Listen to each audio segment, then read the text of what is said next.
Welcome back to Crunch Labs. I'm Mark Rober, and today we're going to be talking about the Strobe Light Animator and all the juicy engineering nuggets that come along with it. And I really like this one because it's another example where we get to combine the worlds of science and art. Remember, in STEM, there's actually an A. It's STEAM, and that A stands for art. And in today's build, in today's lesson, we just really combine those two in a fascinating way. So let's get started. Well, as usual, we're gonna start with our question of the day, and of course, we're gonna see that question. It's gonna be real hard, but after we use all the junk lying on this table, it's gonna make a little more sense. So let's see what we got today.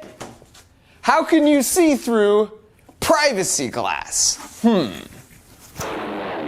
It always goes to the left. It always goes to the left. Now let me explain what I even mean by this. I have this piece of glass here. This is called privacy glass because you see how when I'm behind it, you can sort of see some light pass through, but it sort of obscures whatever's actually behind here. So there's something you can do with engineering to modify this to turn it into just a normal pane of glass that you can see everything through, and it's no longer just translucent at all. And that is what we're here today to try and figure out. Now I realize you might be seeing this video because you just opened the box, but you don't know just how cool this strobe light animator actually is. So let me give you a little demo. You turn this on right here, and then you look through this square, and you see that really cool squirrel running around on that wrench over and over. But how do we do that? How do we get Fat Gus to light up like that and have that really interesting effect? Well, let's talk about light and how our eyes perceive light. Now, you notice in these sections, you can see me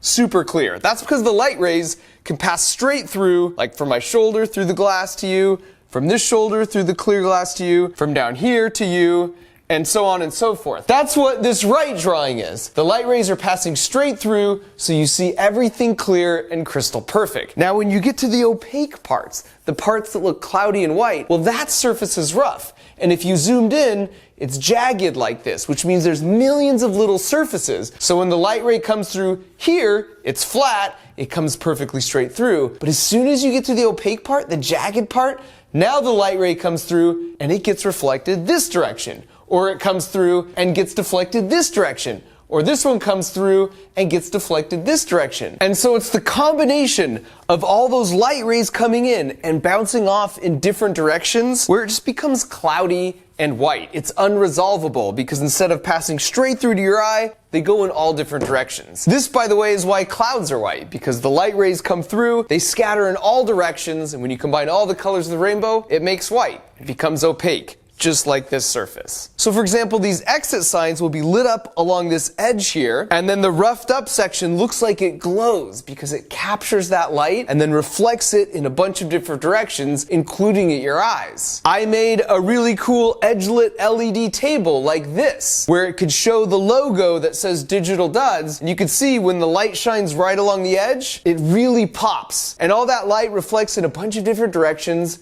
which really makes it glow to your eyes. Alright, so we've turned the lights off. I've got a little strip of LEDs here along the back, and now we're going to demonstrate real time with this piece of acrylic with the logo etched on there. What happens when you let the light rays shine directly edge on? The logo just pops like that, right? So all the light rays are coming through. If they don't hit a roughed up surface, they just come to the top. But if they do, that light reflects out just like on the board and hits your eyeballs. This is the same principle we're using to light up Fat Gus with the strobe light animator. But just how cool is this? You've seen this before in exit signs and in other spots, and you just weren't sure how it worked, you didn't think about it. But now you know, everything has an explanation, and now when you see that, you're gonna recall this lesson. I've got another bonus thing that's super cool that I wanna show you here. And to do that, I'm gonna turn this light off and drag this fish tank over here. So I've got a laser here, but this works just as well with like a waterproof flashlight, whether you're in the bath or a pool. But if you take it, and I'm shining it straight across here, you see my hand light up over on this side. But when I angle it towards the top of the water surface, something fascinating happens.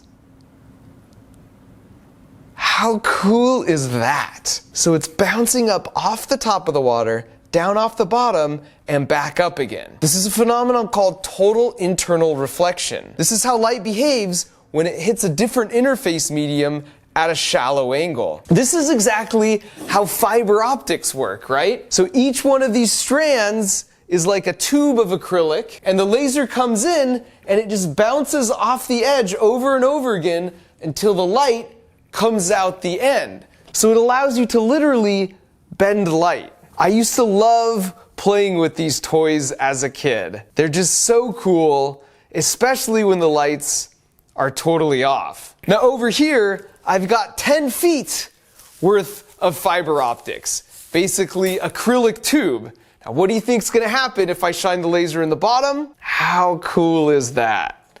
You see it traveling all the way down the tube, bouncing off all those walls over and over again until the light finally comes out at the end of the fiber optics. I've never even tried this. Let's see what happens when we stick it in water.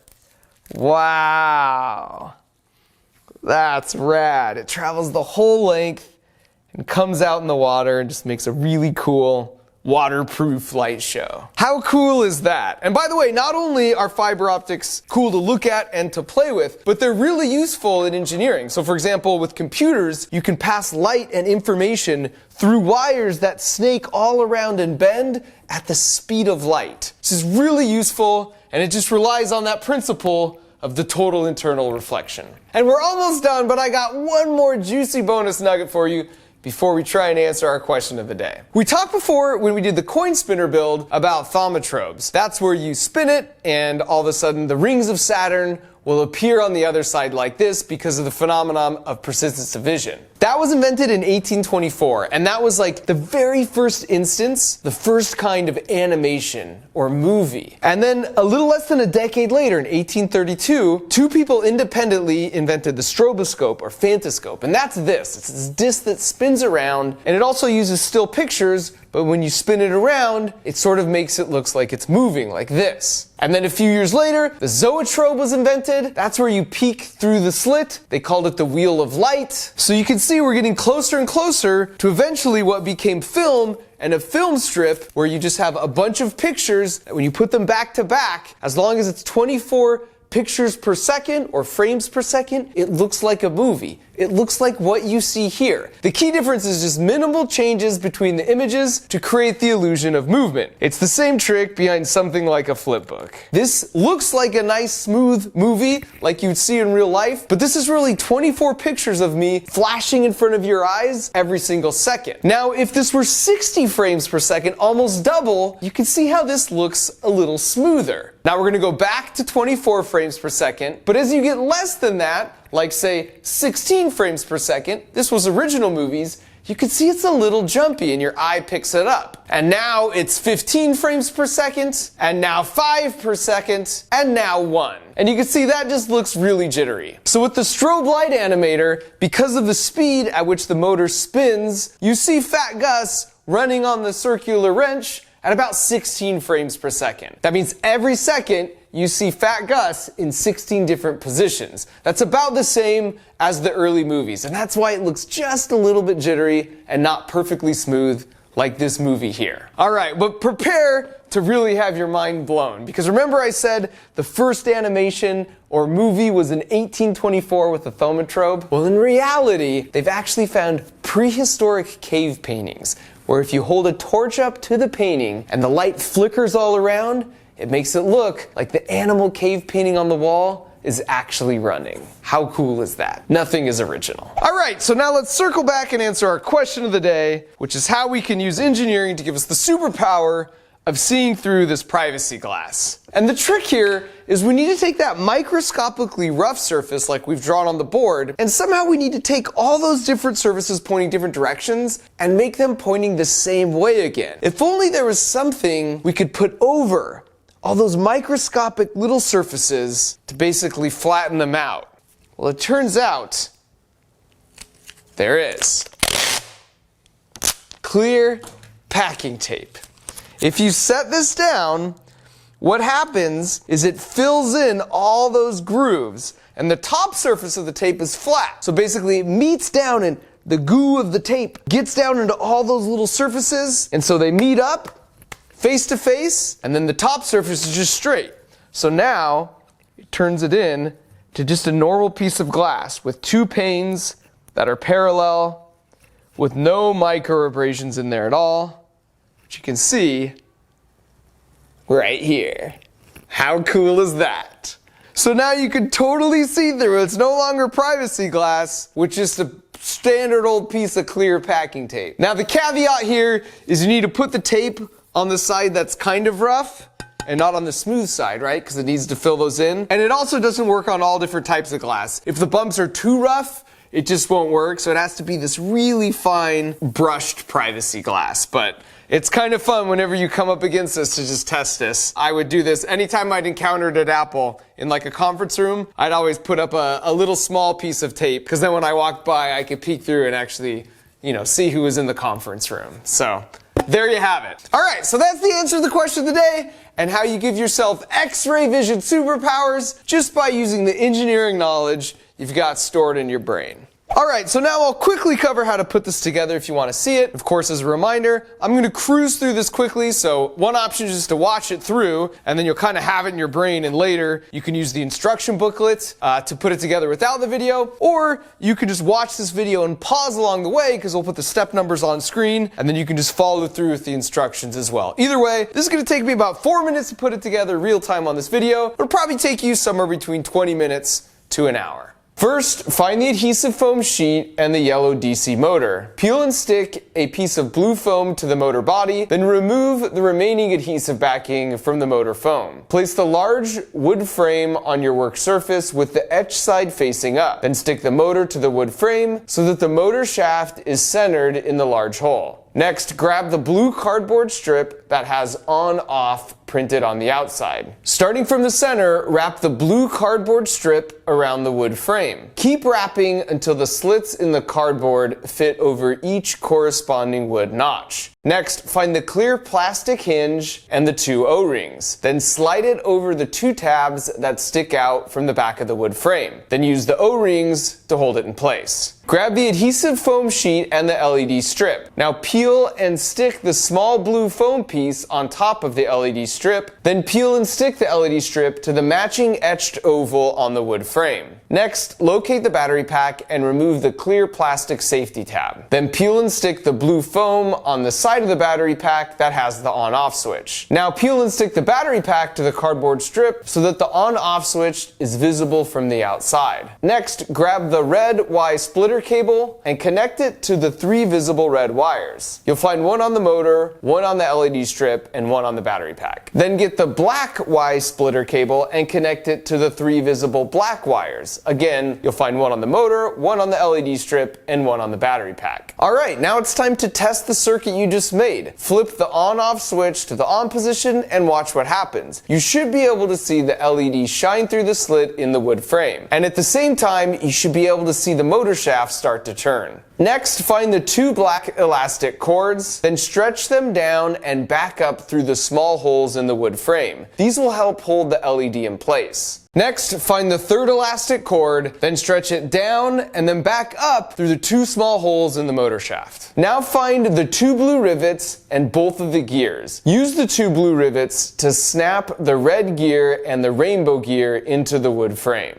Find the remaining blue cardboard strip and the wood lid, and then from the center, wrap the cardboard strip around the wood lid. Keep wrapping until the slits in the cardboard fit over each corresponding wood notch. Slide 2 tabs that stick out from the back of the wood frame into the 2 open slits in the clear plastic hinge. Then use the 2 O-rings to hold everything together. Now grab 2 white elastic cords and then insert both of them through the 4 small holes in the back of the clear hinge. This should secure the hinge to the cardboard. Now locate the small wood circle and the large wood circle. Then peel and stick the small wood circle to the bottom of the large wood circle. Make sure the cutouts in each circle are aligned. Now gather all 8 acrylic frames and 8 black O-rings. Then slide the acrylic frames into the slits in the large wood pieces. Be sure to match the numbers on the frames to the numbers on the circle. Then secure them in place with the small black O-rings. Here's a pro tip. An animation is just a series of images played in a specific order. So it's important to match the numbers on the acrylic to the numbers on the wood, otherwise your animation won't play in the right order and it's going to look weird.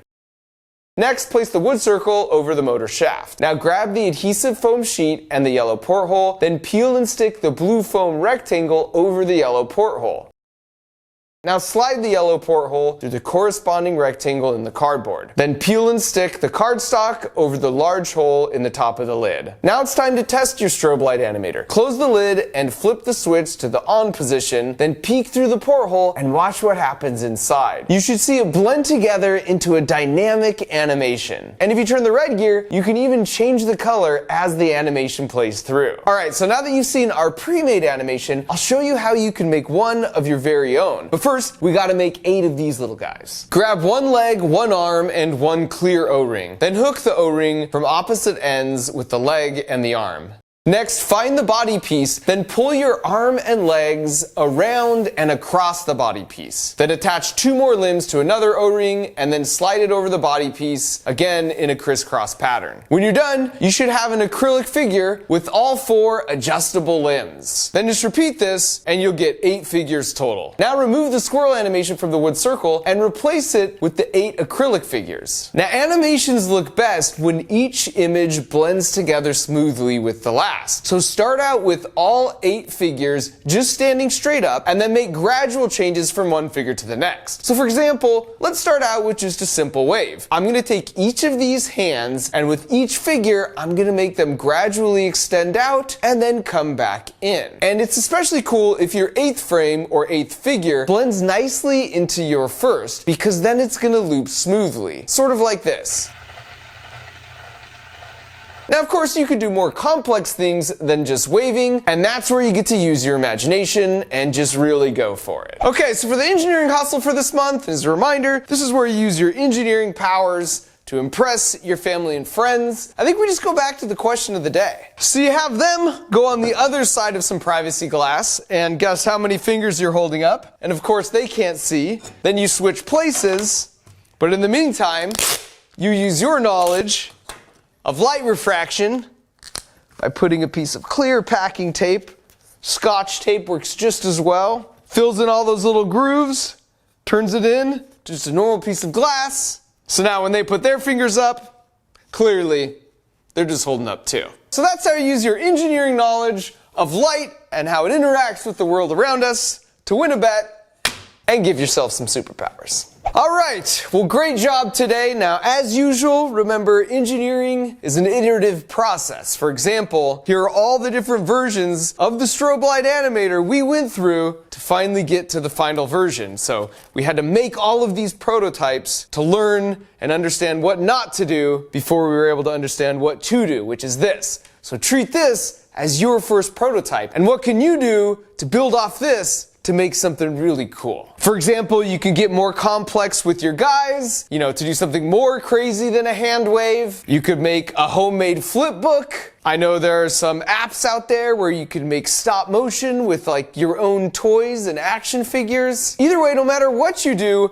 make sure you show off what you made by working with your parents to post it online. Just be sure to tag us on our socials at Crunch Labs, because I genuinely love seeing all the crazy stuff you guys come up with. All right, well, that's it. Congratulations, you've earned your gear badge for light reflection. So now go off and put your own DIY movie making machine together, and I'll catch you next month right here at Crunch Labs. Oh, and by the way, if you're watching this and you haven't yet got your build box from Crunch Labs, then what the heck are you waiting for? Visit crunchlabs.com with a parent, and once you're there, you can learn more about how it all works. Thanks for watching.